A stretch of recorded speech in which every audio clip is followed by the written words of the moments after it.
And we're live on this Wednesday, and well, you get what you pay for. So this Wednesday, it's back to being just Beef and Barnzy. What's going on, Stu? Well, I took my son to the pool this morning, so I'm a little bit sun-kissed, shall we say? You're a little fair anyway, so yeah.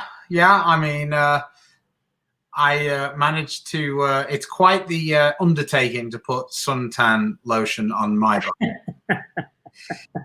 Almost feel like I should employ someone to do it.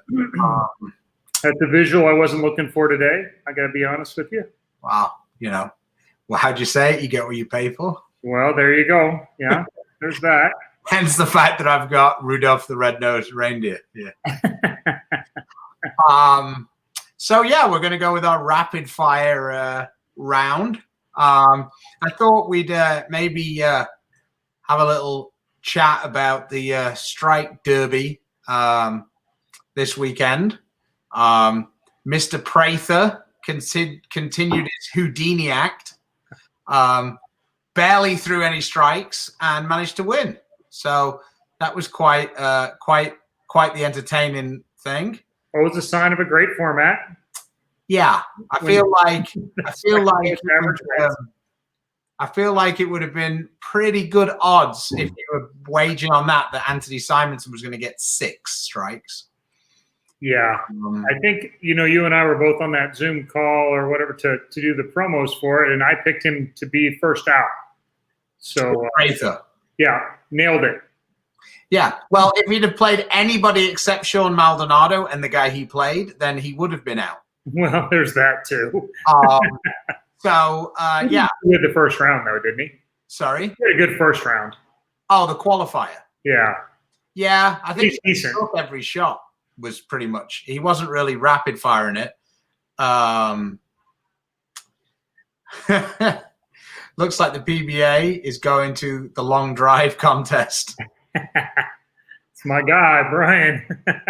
Prather did have a pretty good argument. I heard him talking about his technique over what he was doing.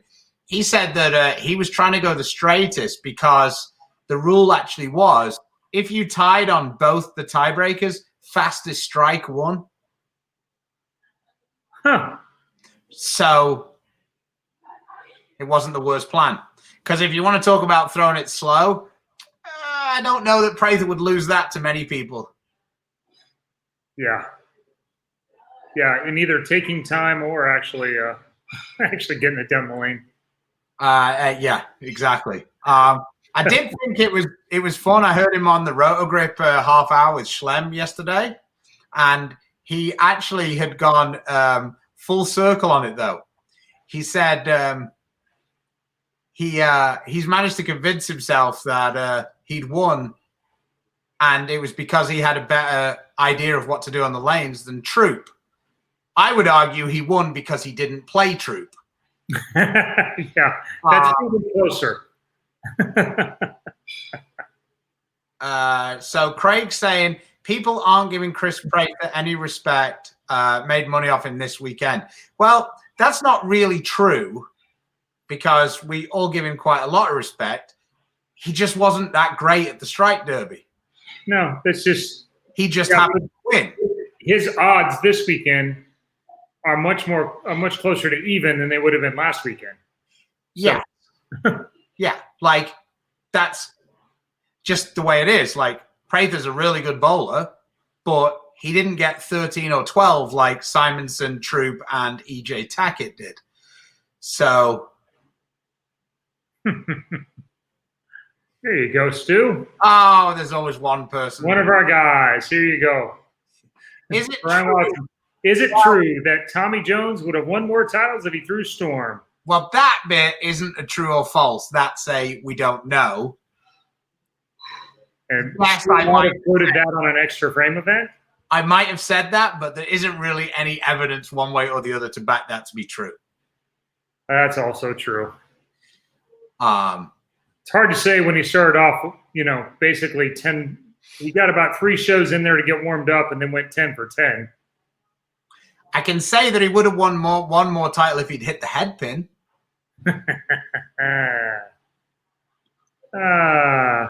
Sorry, Tommy.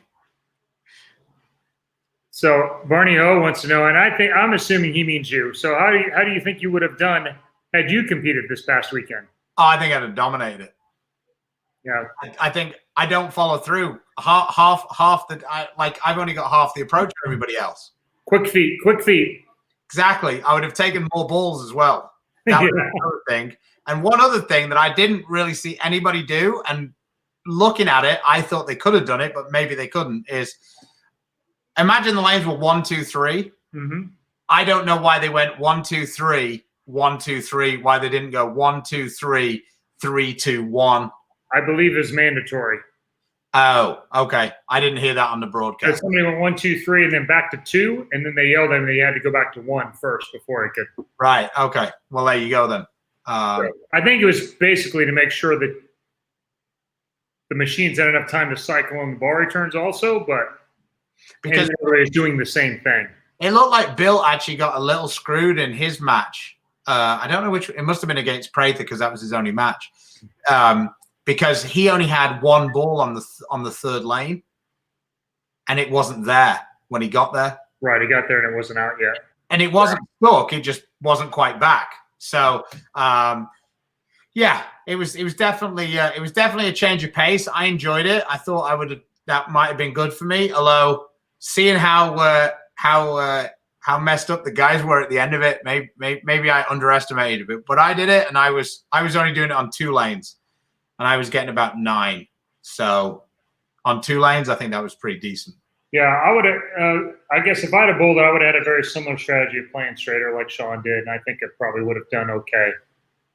And certainly I wouldn't have been as gassed as Tommy was because I've actually thrown a shot since March. But Richard Lowe points out that Troop went 12, 12, 12. When he won that first match against whoever that would have been his first match, I forget now. Tommy, I think it was actually. He turned on the afterburners. He got like 4 strikes in about 15 seconds. It was crazy. So yeah, Kyle did a really good job, and especially as people were teasing him that he takes a long time on the approach. Another one up there. Let's see. Here's there's a question here that guy that Craig's got a nice question for you. Yeah, I know Craig. Here's your sign, Craig. Go ahead. Just put this one up. Hey guys, question for both of you. During your does not winning the US Masters bother you? Here's your sign, Craig.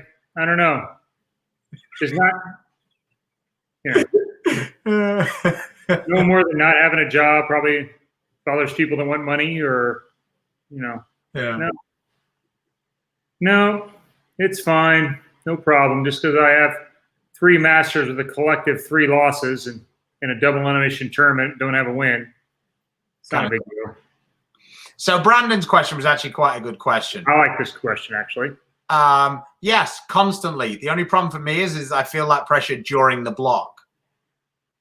Yeah, it's basically between games 2 and 3 every week. That's when I feel that. So, I actually feel it between practice and the first game looking at my stats. And unfortunately, as Eileen has pointed out to me, since I only throw it one way, though, that's not really an option. So I just have to suck it up, Buttercup. So Virgil says, no, there is no plan to come to Parkside Lane right now.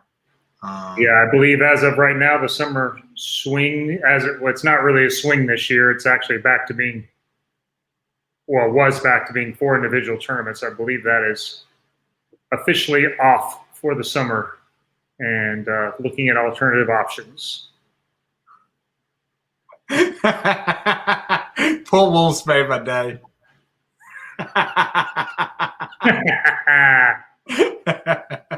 Well, you can stay on as long as you want. As a matter of fact, we're about to send you a link into the show. And there we go. There we go. Paulie. Have your leagues resumed yet? If so, our bowlers struggling after the long break. We've actually got a league starting next week at Mel's in Georgetown, where I bowl. The name of the league is I Need My Mommy, because they only put down sport patterns. It is quite the challenge some weeks. Ryan is bowling in a trios, and they've already bowled 2 weeks. So, yes. Yeah. Capacity of that's under 75, so they have 22 teams of trios.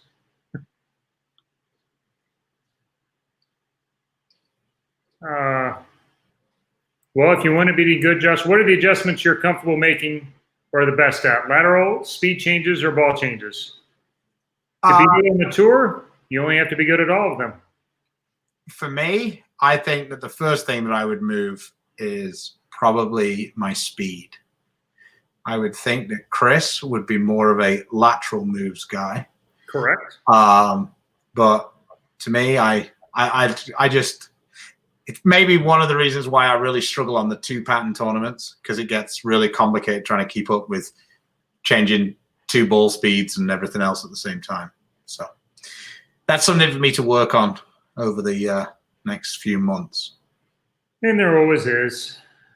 Another PBA tournament coming up this Saturday. Who do you think has a striking edge in the clash?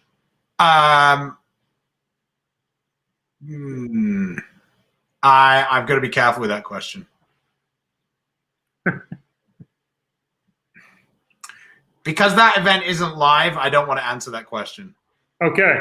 Well, and I have not heard who has won, nor have I asked. So I am going to say, generally they're not terribly hard in those events, and there is no left-hander this time. I believe EJ will bowl for the title once again. And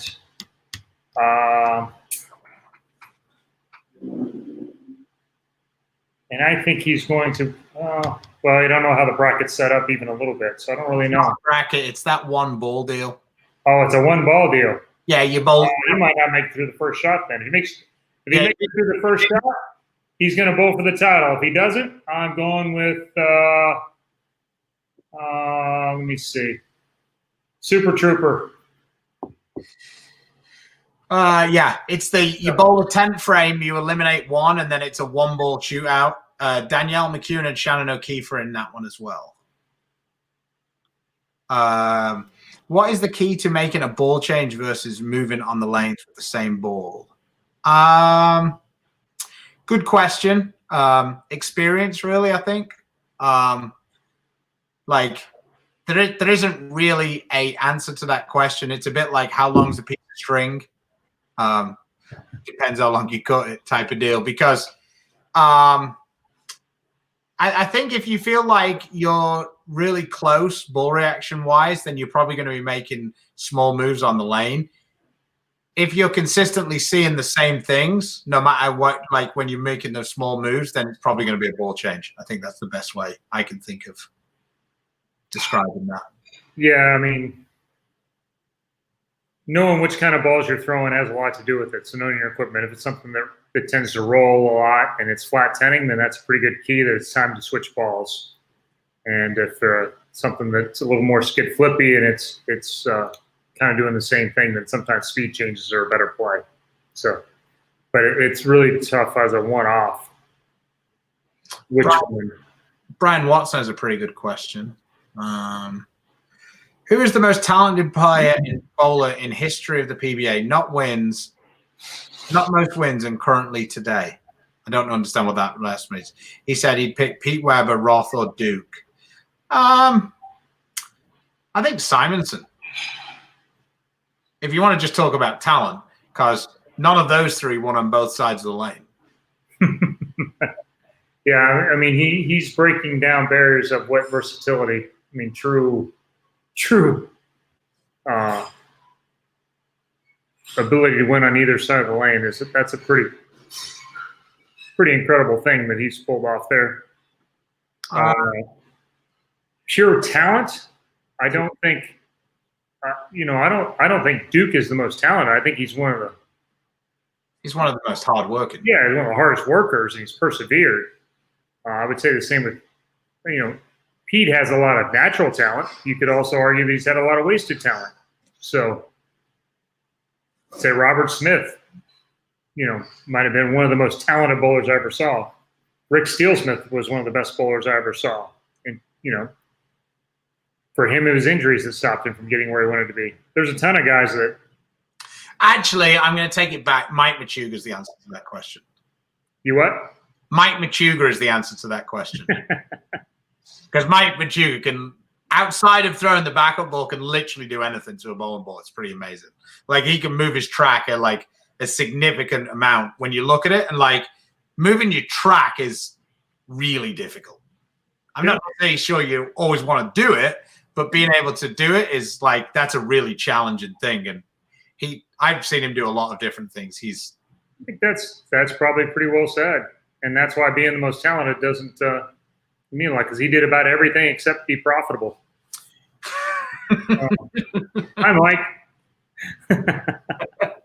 Are you still alive under that back tire there, Mike?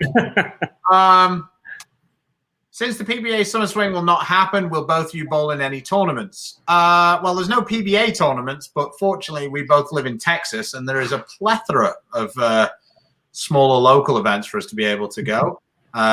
There's one of our best friends right now, Mr. Hartsfield. Ran a fairly successful event on Sunday. Right. What are both of your favorite single TV matches of all time that you were not a part of? See, I'm more of a PBA fan / geek than Chris is, because Chris was mostly involved in it. Two of my favorites both involve Pete Weber, and I'm not necessarily a huge Pete Weber fan, but both of them amused me quite a bit. The first one was when he beat Haugen 89-79 and screamed at him, "You're not winning your first on me, no way." And then the next week, that ball failed the weigh-in, which was kind of ironic because it didn't get weighed for the TV show. A little bit of PBA trivia for you. Mike's not bitter about that at all. Mike's like, I don't think it makes any difference, but did it when he shot 289? You're saying it couldn't have not stopped one of those striking, like 289? And then my other favorite is Pete bowled the finals on Long Island. I think it was like 2008. It was the week before the US Open. And it's not anything to do with the match. It's just the first frame. Pete goes up and he leaves the 3-6-10, and he's playing against Tommy Jones. He's on cheetah. And he throws it like straight up second arrow, and the ball like wheels and like chops the 3 back. And then he spends the entire match just saying, "I shot it that way all week." And I don't know why, but that really makes me and Fagan laugh. Because he's just like, he's in like the 8th frame of the title match, and he's still like cursing the fact that his spare ball hooked in the first frame. Like, I shot it that way all week. How did that hook? They're two of my favorites anyway. Silly matches. Yeah, I mean, one of them, Wichita, was Ozio and Mike Albee, 300-279. I watched that one. And when when Bob Learn shot 300 in Erie, that show made me want to bowl on tour probably as much as any show I ever watched. Yeah, it was pretty cool with the RPM swirl. Yeah. Suddenly that ball was the thing everybody wanted. Where Parker proved just how nice a guy he is, because he let Bob take a spare shot over that he never should have got to take over. And then he set the all-time scoring record. Here's a fellow New Mexico Open champion for you here, Chris, I think. Eric says, I watch your game a lot, and when you bowl on the Weber Cup, it seems like the lanes get quite wet dry. Have you found a reliable way to attack that yet? It really depends. Yes. I tend to move more into the oil and throw it slower with a more responsive ball.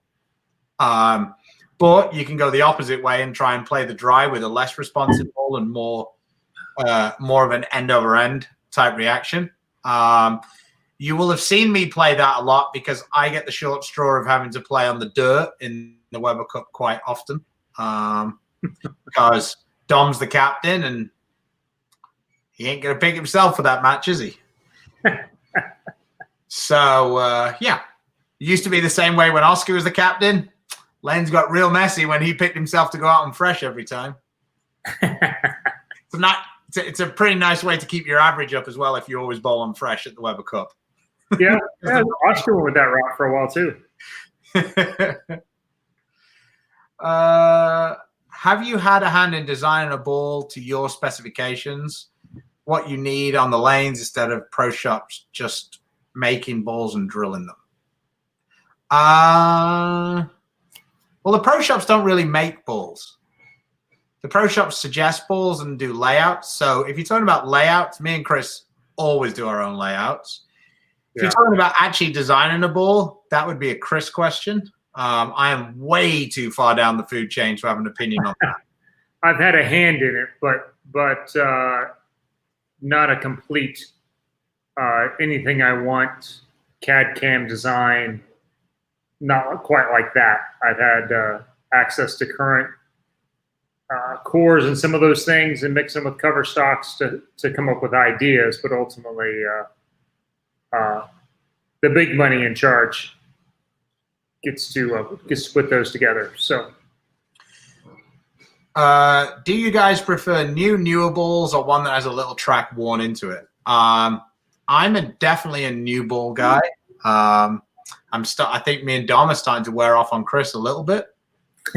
I'm moving more that way, but yeah, I used to be a throw them forever guy. So I think the thing is the more oil that goes on the lane, it's not that the balls, once they get games on them, are bad. It's just that they're not quite as responsive. And the tiniest little bits, like if I only bowl league, I wouldn't really notice until the ball had like way over 100 games on it. But when you bowl on tour and the tiniest little differences are the difference between making TV shows and, you know, sitting and watching the TV shows, then you're going to kind of do everything you can. Here's one. Both of your other side bets that occur during the Weber Cup. There's a $5,000 side bet. That is the prize for it. Yeah, we might. When we're in England, we might be playing the last match for who has to buy the takeout that night because we finished kind of late. Yeah, there's some of that stuff. Yeah, for sure. My son Keegan goes to Mel's to practice. Well, that's a shame. I'm there quite often. I don't really have a schedule though. I'm a bit all over the place. Fridays is probably the best day to catch me. I usually practice with my wife. Not this Friday, but in general, sometime between 4 and 5. Here's a definite question for you, Chris. Yeah, I mean that's the ball I used to the last show. Low RG, a medium diff ball. Those type of cores have rolled good forever for me, and really for a lot of the tour. So that covers it's an older cover, but it's really good, and so I use it all the time. I'm still using it. So.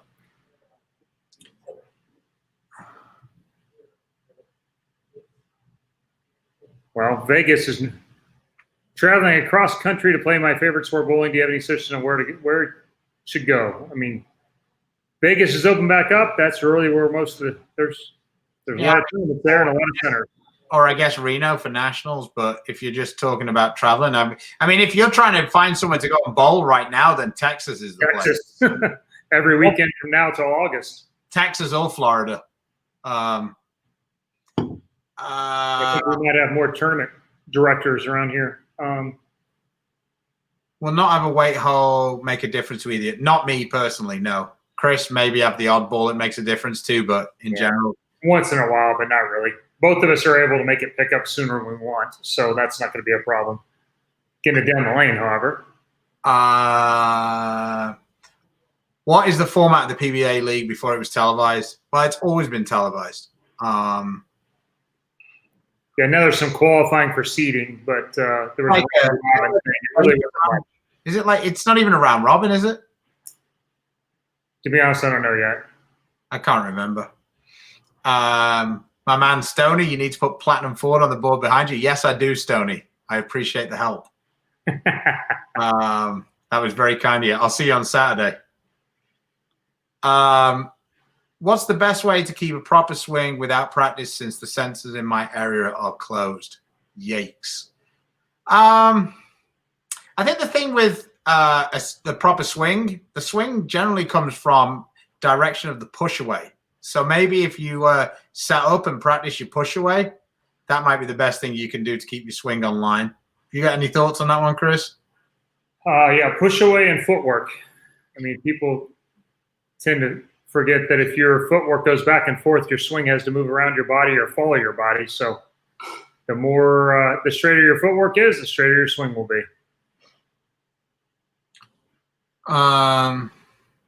What Storm Pearlized ball would you recommend that just got released?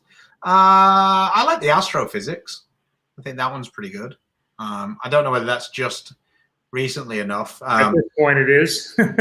The Omega Crux is pearlized, but it comes dull. So I really love that ball, but don't know necessarily. I think a few of these people were commenting about most talented. Jason Couch. Agree with Steelsmith. Marshall Holman was another one there. Yeah. Donald, pin length, pin position. Do you prefer any particular type? Most of my balls are 3 to 4 inches with neutral pin up between fingers and CG in the palm. Well, the pin to CG distance is not something you really need to worry about, like at all. Pins above your fingers. Yeah, now that the 3 ounce rule, it doesn't really matter. So pins above your fingers. Flare more, ones below. Flare less and a little smoother. Sorry about that. I didn't mean that. Yeah. That one. You know, and I think generally speaking, most of the players have a half to maybe at most 1 inch range of where most balls will roll good for them. So say for me, between 5 and 5.5 is where I draw a lot of balls. Yeah, I mean, like in recent times, we've been bowling a lot more oil. So early on in the blocks, we've been using some shorter pins, but like they're just, if you're only doing six balls, you would never be taking like a 4-inch pin or something like that for the pro guys. This seems like a question for you. Who's drilled them out? Well, it's certainly not you, Packy. You've only got one you can be competitive with. Wow. And you can't get any more of those. So I think that Dom is usually the answer to this question. Yeah. It used to be Patrick Allen, I think, or yeah. But you love the quarter-inch moves on the pin mop. It's a 1/4 inch stronger or an 1/8 of an inch stronger. Need another one. But yeah, I would say that Dom is the answer to that. He is definitely not afraid of bowling balls and changing ball, whereas a lot of us are a little more focused on trying to, well, less aggressive with the ball changes. I think is the best way. Guy Mike Fowl from out east. Weak water pressure. That's not the problem. Let it grow for 3 months. My wife likes longer hair. I'm not sure I agree. Hey, Mike Fowl. Ready to find a home. Otherwise, it's getting short again soon. Keep up the good work, bro. They do that. He's part of the Bone and Zano show. Yeah, they've done a nice job out there. Yeah, they've been. Yeah. How is it bowling? Oh, best shirt in the game. There you go. Jimmy's talking about me, not that thing you're wearing. How would Packy know that that's the best thing in the game? If you don't ever play on the team, do you get one of those just for playing the trials? He got one the last year. Was that because McNeil had graduated? Well, I'm not saying that. How is it bowling Joe Findling? I haven't bowled any local sweepers in a while, so I don't know. And I haven't really had many regionals either, but I don't know. Mostly his rev rate's higher than mine.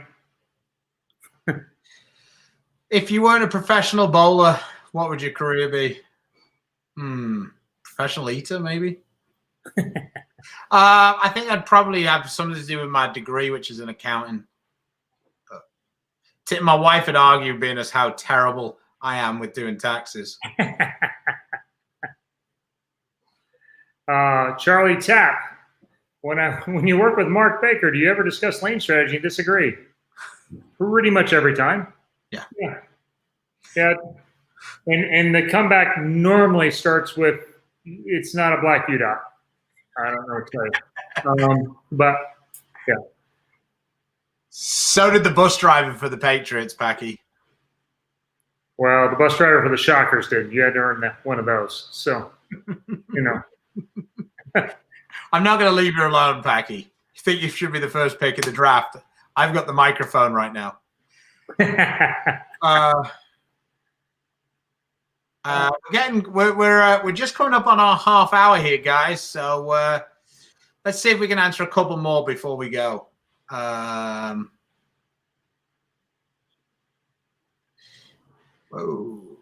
Let's try this one. What's this one say?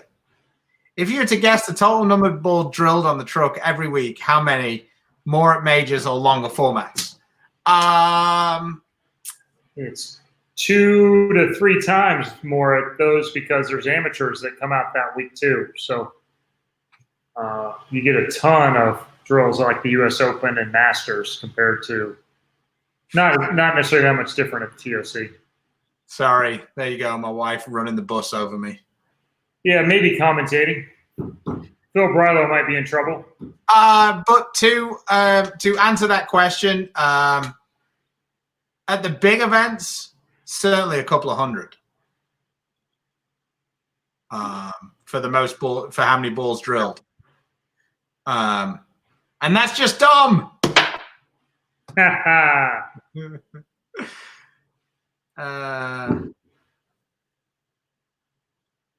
Let's see.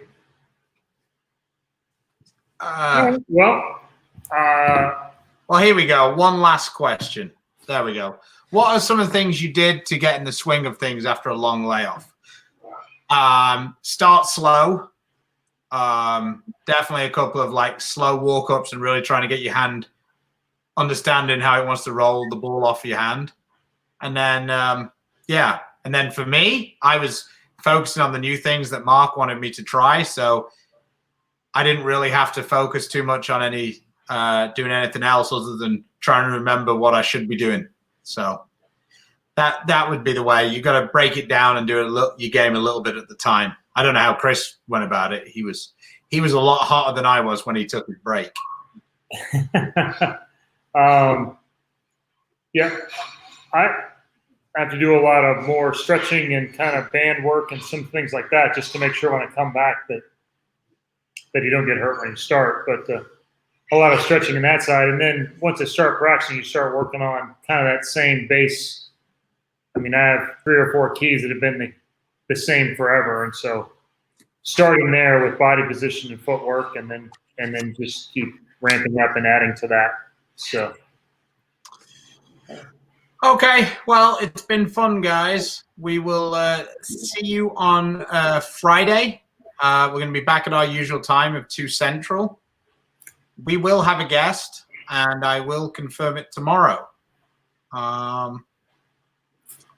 As ever, check out the Beef and Barnzy YouTube page. There we go. Chris's favorite. Don't worry, it's free. And yeah, we got some cool stuff on there. All the shows. The current hot trending video is our look at stolen and social distancing. That's getting a lot of views. So yeah, see if you can get some of your friends to check it out. Cliff Barnes, hello, long-time listener, first-time caller here. This is a 2-part question. The Pats win 10 games, and is Stidham going to be the QB? He's probably going to be an All-Pro this year, and we're going to find out that Brady was just a bum, and that Belichick is just by far the best coach of all time. There you go. Said that without even moving my mouth. So we'll see. All right. Well, thanks, guys. It's been real. And yeah, we'll see you Friday. All right, guys. Thanks a lot. We'll stay safe, stay healthy. God bless.